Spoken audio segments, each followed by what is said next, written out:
દિવસે તેઓને ખબર છે કે ફિલ્મ રિલીઝ થઈ એ દિવસે મોદી સાહેબે એ પિક્ચરની ટ્વીટ, મોદી સાહેબ આપણને પિક્ચર જોવાની ટ્વીટ ના કરે તો પિક્ચર જોવા જાવ, પણ પિક્ચર બાબતની ટ્વીટ કરી હતી. તો આપણે સમજવું કે અને એના 10 વર્ષ એ કેસ જે ખોટી રીતે ચાલ્યો એની પૂરેપૂરી 5-10 સુધી રાજકારણમાં સક્રિય નહીં હોય, એટલે એમને ખબર નહીં હોય કે તે વખત એકચ્યુઅલ થયું હતું શું. ગૃહમંત્રી અમિતભાઈ હતા, એમને કઈ રીતે હેરાન કરવામાં આવ્યા હતા. એટલે ખાસ એ ફિલ્મ જોવા જેવી છે અને લોકોને, એટલે હવે હું મારું અહીં પૂરું કરું છું અને તેઓને વિનંતી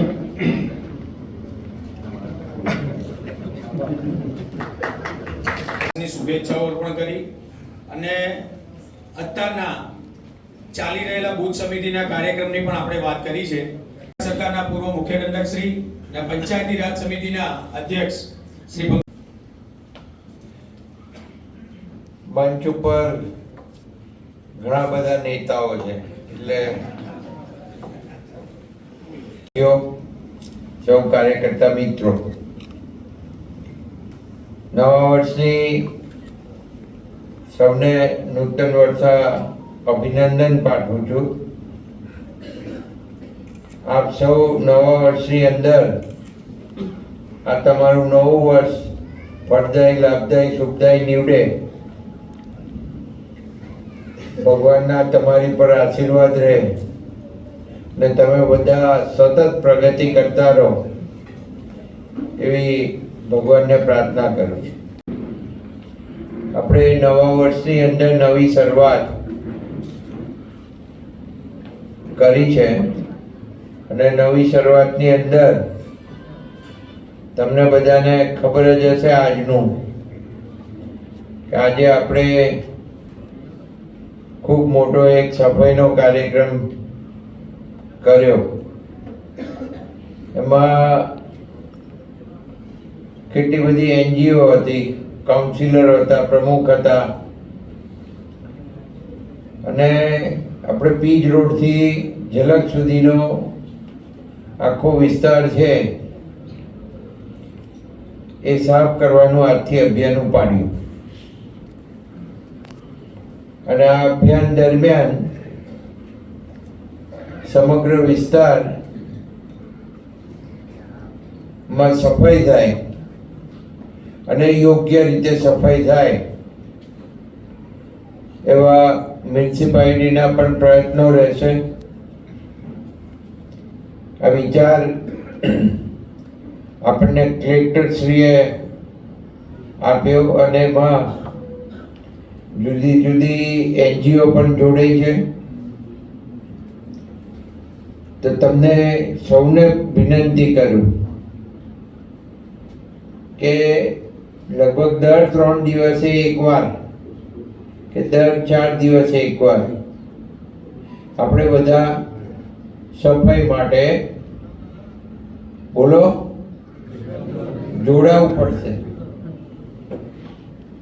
આ નવા વર્ષની અંદર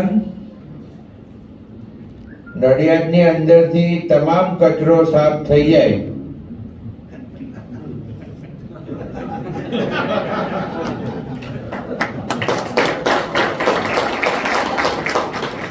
એ આપણે કરવું પડશે.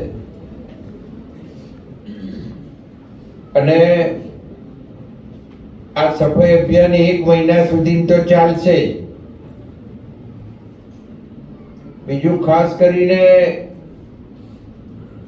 લોકોને મેં જોયું કે અમે કચરો વારવા નીકળ્યા તો ઘણા બધા સોસાયટીના પ્રજાજનો આવીને અમને મળ્યા.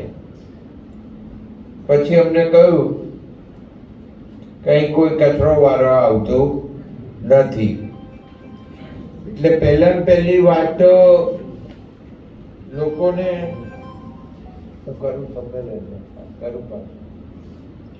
લોકોને એ જ ખબર નથી કે આખું ગુજરાત નહીં, આખા ઇન્ડિયામાંથી એક સિસ્ટમ એવી સ્વચ્છતાની ઊભી કરી છે આપણા ગુજરાતમાં તો છે જ, કે ડોર ટુ ડોર કચરાનું કલેક્શન કરવું અને પ્રજાજનોને આપણે બધાએ સમજાવવું પડશે કે કચરો બહાર રોડ પર કે ઘરની બહાર નાખવો નહીં. કારણ કે તમે બધા સમજો કે 400 થી 500 કિલોમીટરના રસ્તાઓ થયા નડિયાદના અને 90,000 ઉપર પ્રોપર્ટીઓ થઈ. 90,000 ઉપર પ્રોપર્ટીઓ થઈ.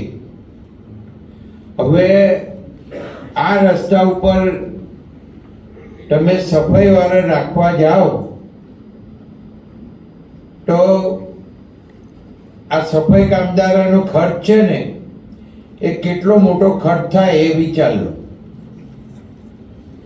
કારણ કે સફાઈ કામદારને પણ નક્કી કરવામાં આવ્યું છે કે આટલાથી આટલા મીટર જ એને વારવાનું રહેશે. એટલે એનાય નિયમો છે. એટલે આખી સિસ્ટમ હવે જુદી કરી દીધી છે. અને બીજું સરકારે એ પણ વિચાર્યું કે કોઈ ફક્ત એક જ જ્ઞાતિને આ સફાઈની અંદર જોડે રાખવા અને એ આગળ ના આવે તો એમની ભાવિ પેઢીનું શું. એટલે સરકારે ખૂબ વિચારપૂર્વક આ ડોર ટુ ડોર કચરો કલેક્શન કરવાનું સિસ્ટમ લાગુ પડી. અહીંયા આપણા માટે નવી હશે પણ ફોરેનની અંદર તો આ સિસ્ટમ છે જ. સૂકો કચરો અને ભીનો કચરો બેને છૂટા પાડી અને ઘરની બહાર જ ડસ્ટબિન હોય. આપણે આપણો કચરો રોજ જે ભેગો થાય એ બહાર ડસ્ટબિનની અંદર નાખવાનો હોય. અને ત્યાં આગળ સિસ્ટમ એવી છે કે અઠવાડિયામાં એક જ વાર ગાડી આવે અને એ કચરો કચરા પેટીમાંથી લઈને જે ગાર્બેજ કલેક્શનનું એમનું વાહન હોય એની અંદર નાખી દે. અને આ બંને કચરો જુદો રાખે. તો આવી સિસ્ટમ ત્યાં વર્ષોથી છે, આપણે ત્યાં નવી આવી. એટલે હજુ થોડીક ટેવાતા પ્રજાજનોને વાર લાગે પણ તોય ઘણો બધો સમય થઈ ગયો. એટલે હવે પહેલું કચરો વાળવાની સિસ્ટમ નથી એ લોકોને તમારા માધ્યમથી કહેવું પડશે. આપનો ખૂબ ખૂબ આભાર સાહેબ શ્રી. કાર્યક્રમને એન્ડ તરફ લઈ જતા નડિયાદ વિધાનસભાના લોકપ્રિય જનસેવક શ્રી, પંચાયતી રાજ સમિતિના અધ્યક્ષ શ્રી પંકજભાઈ દેસાઈ સાહેબ, જિલ્લાના મહામંત્રી શ્રી જોન, પૂર્વ પ્રમુખ શ્રી અને સંગઠન પર્વ 2024ના ચૂંટણીના સહ અધિકારી શ્રી બેન શ્રી મેઘાબેન, ખેડા જિલ્લા મહિલા મોરચાના પ્રમુખ બેન શ્રી નલિનીબેન, નડિયાદ નગરપાલિકાના કારોબારી ચેરમેન ભાઈ શ્રી પરીનભાઈ, અગ્રણી શ્રી મનીષના મહામંત્રી શ્રી હિરેનભાઈ, નડિયાદ શહેર સંગઠનના મહામંત્રી શ્રી બાપાલાલ, આપ સર્વે